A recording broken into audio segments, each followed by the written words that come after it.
Welcome back, everyone. This will be the 5 p.m. Eastern and 2 p.m. Pacific update on Hurricane Hilary.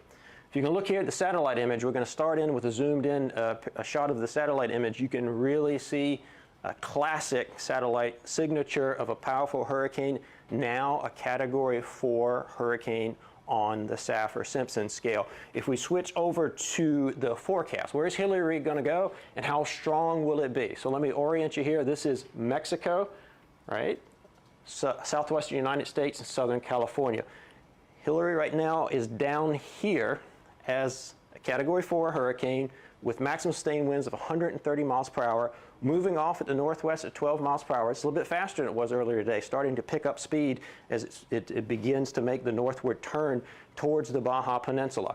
So as it turns and moves more towards the north and north-northwest, it's going to approach the western side of the Baja Peninsula, and that's why they are under a hurricane warning. This red area here is a hurricane warning for the western portion of the Baja Peninsula. The blue is a tropical storm warning. So you hear, even though you're outside of the cone, look at the wind field. Look at the size of the wind field here in the orange area, and you can sort of extrapolate that wind field up and over the Baja Peninsula. You can see you're going to get impactful winds starting tonight, later this evening for the southern tip, and then moving up over the spine of the Baja Peninsula tomorrow.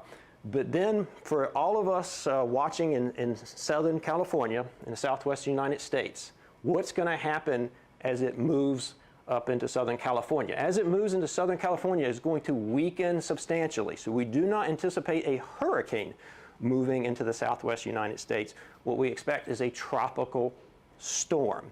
So here, Sunday night into Monday, moving into Southern California is a tropical storm, 50 mile per hour wind speed, and that's why we now have a tropical storm watch. That's what the yellow area denotes here, a tropical storm watch for a large portion of Southern California.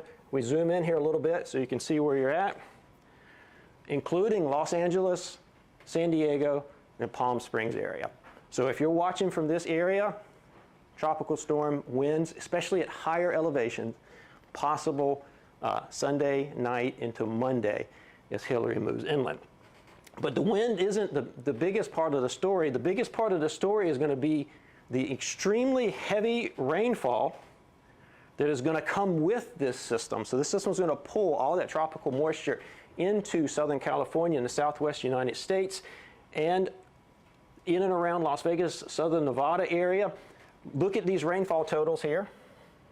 So anywhere in yellow, 4 to 6 inches, anywhere in orange, the potential for up to 10 inches of rain.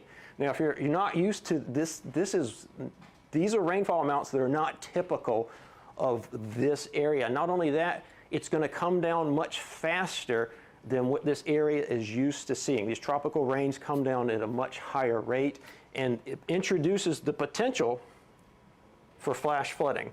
So this is the flood risk map, and if you've been following along here, it looks a little different.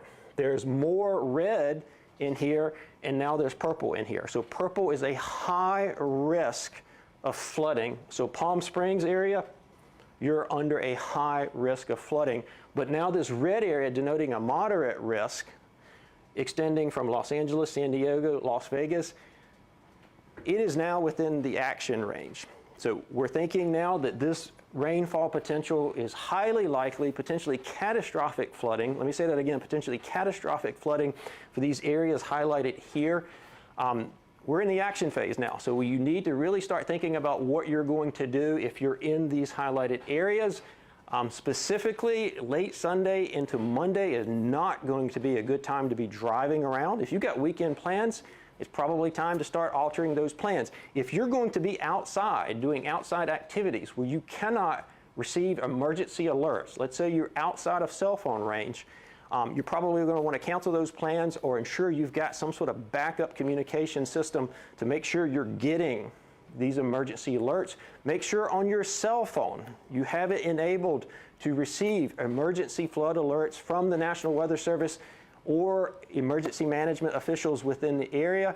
And I can't stress enough, if you're in this area here, it is time to start taking action to mitigate your risk, protect your family, protect your property. The potential for flash flood risk is really high in this case, potentially catastrophic flooding. So other actionable thing to take home, you need to be checking for updates at least 2 times a day. At least 2 times a day.